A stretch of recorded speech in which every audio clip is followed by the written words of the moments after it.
ร้านป้าเนี่ยโยมในថ្ងៃស្អែកទី5ទៅថ្ងៃពេញបរមីtrongថ្ងៃបន់អំបុកសំពះព្រះខែគេអុំទូកអុំតាគេទៅហើយយើងអត់អុំទូកទេយើងអុំនៅផ្ទះបាទអញ្ចឹងនៅវត្តយើងបរពធ្វើរាល់ឆ្នាំបរពធ្វើរាល់ឆ្នាំតែមិនដឹងថានៅកន្លែងនេះឬមួយក៏នៅមុខព្រះវិហារទេអញ្ចឹងថ្ងៃទី5ញោមណាមាន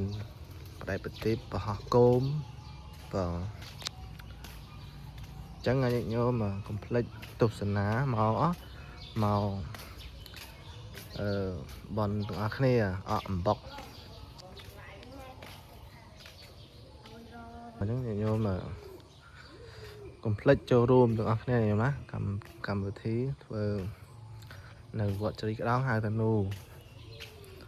បនអំបុកសំពះព្រះខែបដិបត្តិអូច្រើនណាស់នៅខាងនេះក៏បានដែរតែធ្វើឡើងហ្នឹងខ្លាចញ៉ៃ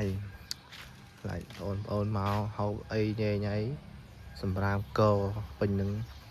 អំបុកអកហើយខ្លាចតែបងខ្លះមិនអកដែរបងខ្លះព្រាចអញ្ចឹងទៅនៅមុខនេះពេញនឹងទៅសិតតាស្អីអំបុកវាកលងវាខ្ញុំមិនស្បាយតែញោមទៅតែលោកអត់ស្បាយទេបងបើមកស្អាតមានអីមែនមកស្អាតស្បាយតែបើទៅវិញបើមកហើយជ្រាំអត់ស្បាយទេរឿងបរិស្ថានសំខាន់ណាហើយនេះសកម្មភាពក្រុមជាងរៀបចំចាក់សាបកន្លងជុំវិញចែកដីរហូតទៅដល់មុខសាលាឆាន់ញោមណាចែកដីរួមមិនហ្នឹងទៅធាតញោមនៅក្នុងនេះសក់សំណាងហើយចឹង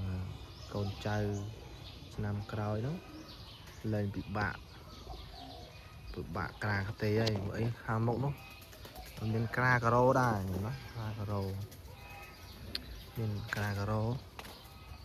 ចឹងលែងពិបាកហើយទៀតហ្នឹងឡើងដើរឡើងប្រឡាក់ជើងហើយដើរអីចាក់សាពីនោះទៅដល់នោះប៉ុណ្ណឹងសក់សម្រាមអញ្ចឹងវត្តឃើញស្អាតចេះគឺដោយសារលោកជួយសម្អាតឃើញថងអីបនកាបនអ្នកលោតពងលោតអីហើយប្រុចបាត់អស់លីងចឹងនៅតែលោកអីសម្អាតថងរើសគ្នាឲ្យសល់មួយរើសខ្លួនឲ្យសល់មួយរៀបថ្មទៅចាក់បេតុងយកមកចាក់អត់ក្រោអូនៅក្នុងនេះវាយញោមវាយក្រោឲ្យទៀតដាក់ប៉ុណ្ណឹងដាក់រាប់ម៉ឺនអ្នកក៏មិនពេញដែរនៅជន់លើមួយទៀតបាទជន់លើព្រៃកំសាន្តយើងក៏នេះដែរបងប្អូនមកលេងហូបអីហើយ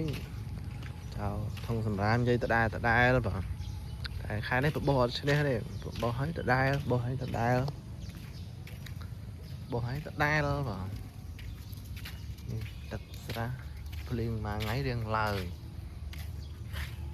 អញ្ចឹងទេសភាពពីមុនហើយនឹងឥឡូវវាខុសគ្នាពីមុនអានេះនៅទូចឥឡូវវាធំអញ្ចឹងអត់ដូចគ្នាទេបាទណាឃើញអាត្មាថតនេះថតដដែលអត់មិនសាំទេគឺថាទុកមើលយល់ទេទុកមើលកាលពេលយើងមក50-60ឆ្នាំទៅយើងឆែកមើលអូទេសភាពវត្តយើងពីមុនឥឡូវរីកចម្រើនបានល្អ